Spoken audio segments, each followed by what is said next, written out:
आज हम पाठ 12 पढ़ने वाले हैं। हमारे चैप्टर का नाम है संस्कृत भाषा या महत्वम, यानी संस्कृत भाषा का महत्व। तो इस चैप्टर को पढ़ने से पहले हम इसकी शब्दार्थ देख लेते हैं ताकि आपको चैप्टर का अर्थ समझ में आ जाए। तो देखिए, इसमें दे रखा है, पहला शब्द है अपना प्राचीनतमा। प्राचीनतमा यानी होता है सबसे प्राचीन, सबसे पुराना। विद्वांस है यानी विद्वान। धार्मिकः ग्रंथः यानी धार्मिक पुस्तक या धार्मिक ग्रंथ। गौरवम यानी गौरव। जातक कथाः यानी होता है जातक, कहानियाँ। फिर अंगम, अंगम यानी होता है भाग। नेक्स्ट अपना अंगम, अंगम यानी होता है भाग। फिर है आंग्लियः यानी अंग्रेज। ज्ञानम यानी ज्ञान। भाषासु यानी होता है भाषाओं में। केचन, केचन का अर्थ होता है कुछ। और मन्यन्ते यानी होता है मानते हैं।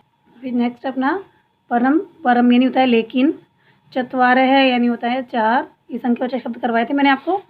फिर है वस्तुतः, वस्तुतः यानी वास्तव में। तू, तू यानी होता है तो। लेखकः यानी लेखकों। फिर है कव्य है यानी अनेक कवि। ज्ञातुम, ज्ञातुम यानी होता है जानना, जानने के लिए। अत्यावश्यकम यानी अति आवश्यक या बहुत आवश्यक। सर्वश्रेष्ठम यानी सर्वश्रेष्ठ या सबसे श्रेष्ठ। इच्छा में है यानी चाहते हैं। फिर है पुस्तक का नाम यानी पुस्तकों के। अध्ययनेन यानी अध्ययन से। फिर है नाटककारम यानी नाटककार, नाटक रचना करने वाले। सर्वश्रेष्ठ है कवि यानी सर्वश्रेष्ठ कवि। अनेकासाम यानी अनेक। अपि, अपि यानी होता है भी। संस्कृत साहित्य यानी संस्कृत साहित्य में। फिर नेक्स्ट है सदृशम, सदृशम यानी होता है समान। कथयन्ति, कथयन्ति यानी कहते हैं।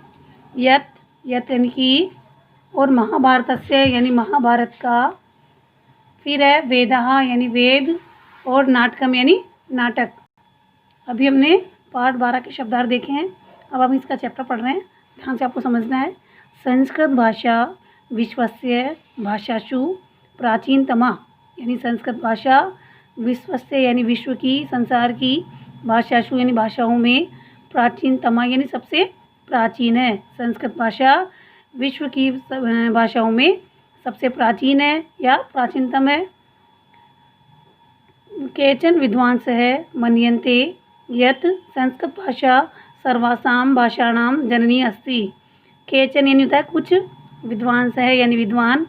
मन्यन्ते यानी मानते हैं, कुछ विद्वान मानते हैं। यत्, यत् यानी कि। संस्कृत भाषा सर्वासां भाषाणां यानी सभी भाषाओं की। जननी अस्ति, जननी है।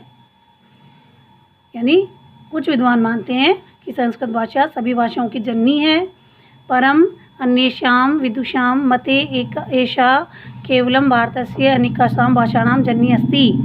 परम लेकिन, अन्येषां विदुषां मते यानी अन्य विद्वानों के मत के अनुसार या उनके विचार के अनुसार। एषा यानी यह। केवलम यानी केवल। भारतस्य यानी भारत की। अनेकासां भाषाणां यानी अनेक भाषाणां यानी भाषाओं की। जननी अस्ति, जननी है।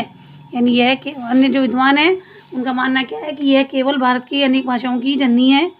ते मन्यन्ते, ते यानी वे सब। मन्यन्ते नहीं मानते हैं, वे सब मानते हैं।